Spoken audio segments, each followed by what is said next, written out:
It whispers across the Vale like the winds of change. You've done well. I would have paid my last 5 bits to see the look on Reed's face when the last lamp in town burnt out and the cannery fell to silence.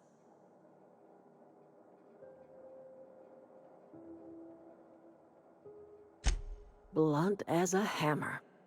But you're right. Nothing can undo the past. Time's come to look toward the future. We'll grow, I expect. A lot of workers out there with nowhere else to go.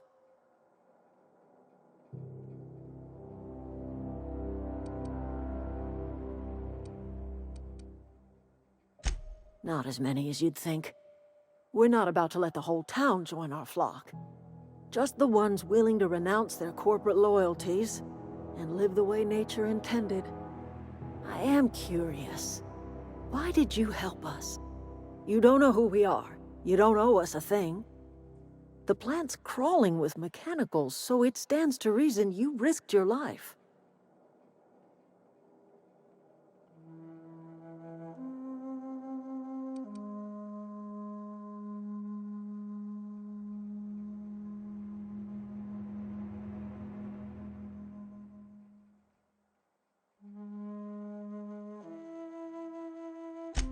Well, I have got nothing against a little good old-fashioned pragmatism. You're welcome among us if you're ever so inclined.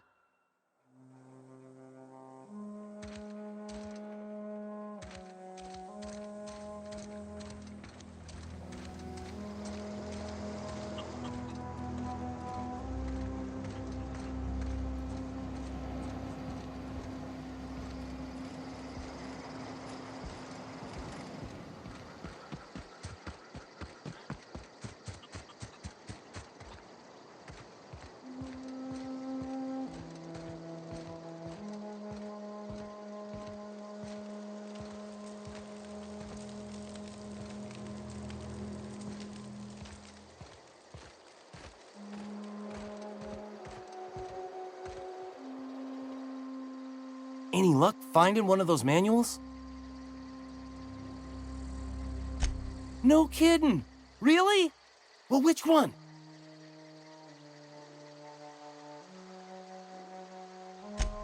The geothermal plant? Now that is just incredible! You really went exploring down there? Adelaide always told us it was swarming with hostile mechanicals. 2 whole data pads? Be still my beating heart. Oh, almost forgot your payment.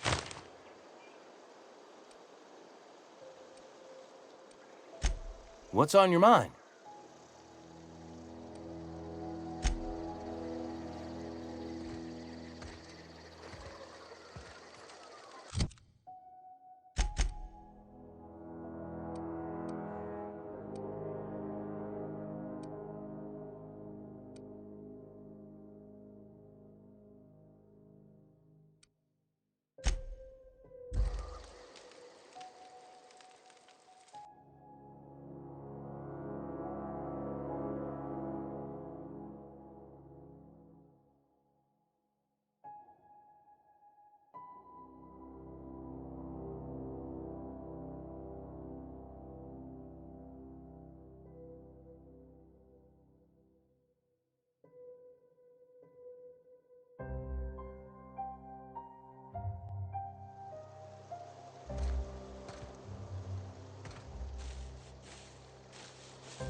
Is this your ship? Oh my stars, she is just so handsome! Does she have a name yet? What's her drive model? Oh, gosh. Listen to me babbling. When I was in Edgewater, I dreamed of flying on a real ship, working on a real engine, belonging to a proper crew. Edgewater won't last another season without power, but that don't change the fact that I'm indentured to Spacer's Choice. Company expects me back at my post.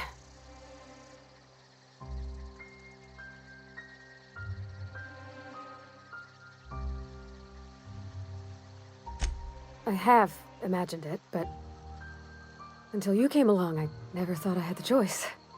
I want to ask you something, and you can say no.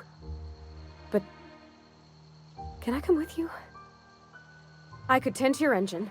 I know my G-valves for my catalyzers, and I can keep your ship singing. And if you ever need a pair of eyes watching your back, I can do that too. What do you think?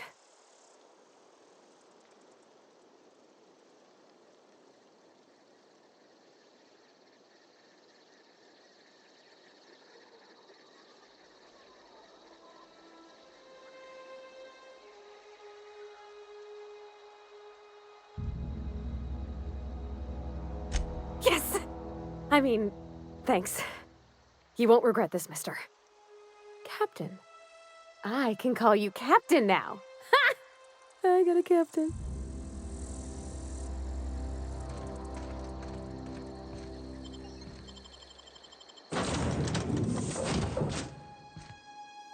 Well, I certainly am looking forward to flying on a ship named the Unreliable. I'll just head upstairs and claim a room. I find myself marveling at the complex simplicity of the Fibonacci spiral. I'm sure you know what that's like. Something vexing you, Captain?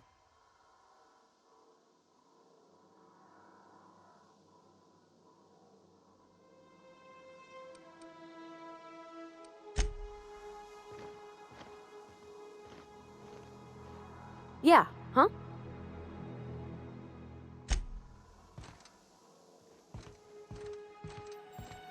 Captain, I have detected that the town of Edgewater is now without power. I appreciate you doing your part to hasten their demise.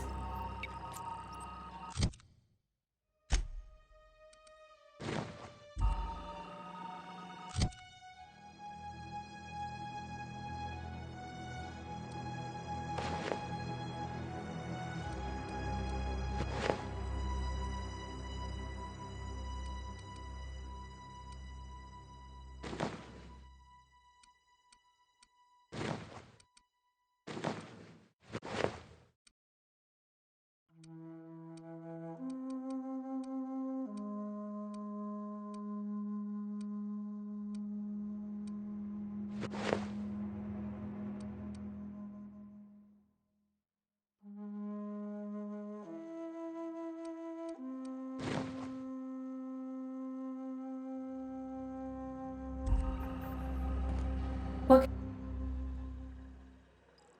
Do you know how to install a power regulator? Outstanding, Captain. Your aptitude for engineering will prove invaluable in the event of another catastrophic engine failure. Our engine room is located behind you, across the cargo bay, up the ladders.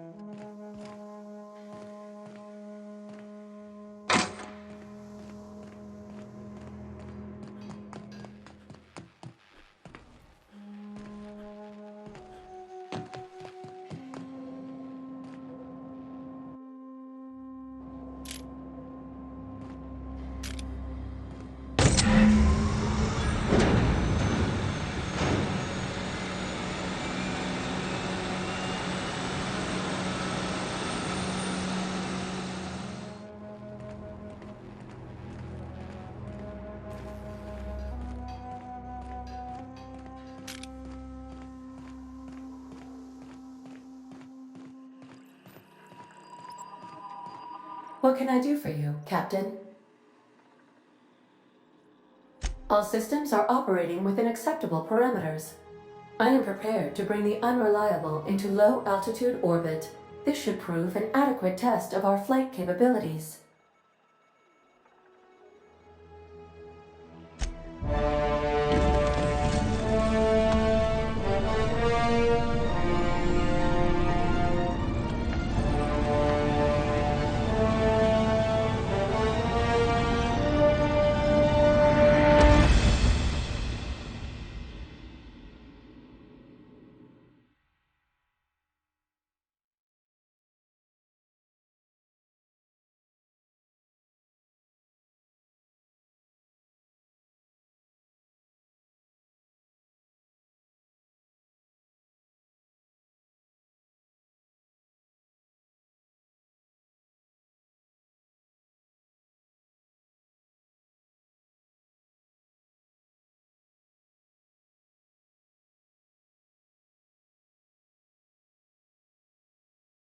We have received a communication request from Dr. Phineas Wells.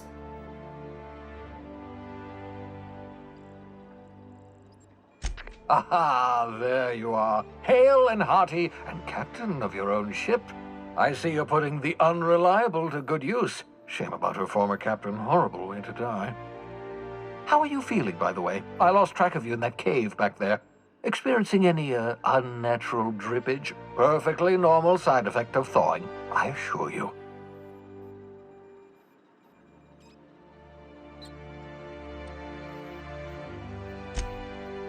Oh, yes, that's probably permanent.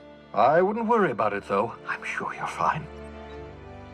What you saw in Emerald Vale is happening all across the colony. Food shortages, lack of supplies, and basic necessities. We're dying. The chairman, the minister, and all their lackeys on the board are to blame. The Hope has some of the brightest minds Earth ever sent us. If we can revive the Hope's colonists, they can help us undo the board's mistakes. They can help us set things right. You need to get to Stellar Bay on Monarch. I have contacts there. They'll help me, help us, find the chemicals to revive your fellow colonists. Gladys Culkelly, lovely woman, runs a cozy little black marketing outfit on the Groundbreaker. She can get you a nav key to land on Stellar Bay.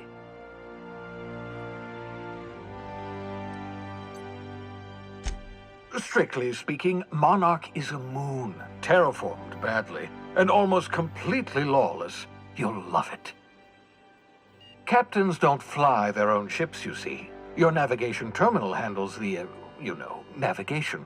Think of a nav key as a set of flight instructions.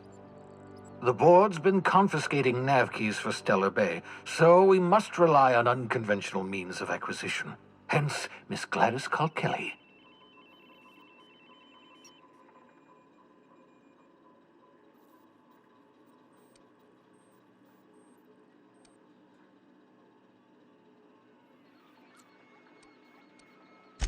Excellent. I'll send her a wireless. Let her know you're coming. By the way, I gave Captain Hawthorne a disguise apparatus of my own design, cutting-edge technology, years ahead of its time. I call it the Holographic Shroud. I'm sure it will prove remarkably useful to you. You'll find it in the captain's quarters. Marvelous device. I'm quite proud of myself. The shroud changes the user's appearance to mimic that of another. It has limits, first-generation technology, you see, but promising. Exciting to see it in use at last. Very simply, the holographic shroud uses biometric information contained on standard identity cartridges to generate a holographic projection around you.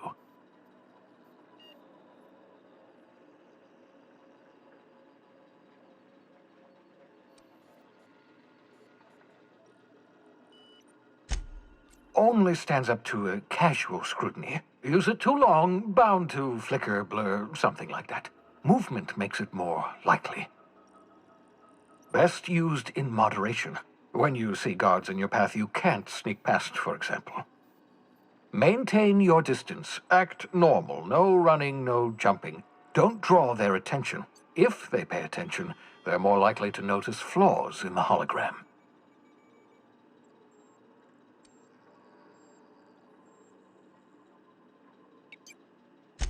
Excellent. I'll contact you once you've found a way to get to Stellar Bay. If you have any questions, come see me in my lab. And remember, don't trust the board. They'll try to win you over with promises of wealth and power, but it's a lie. The board's only interested in filling their own pockets. If we don't put a stop to them, they're going to run this colony to the ground. Transmission ended. If you are ready to depart, please select a destination on your navigation terminal.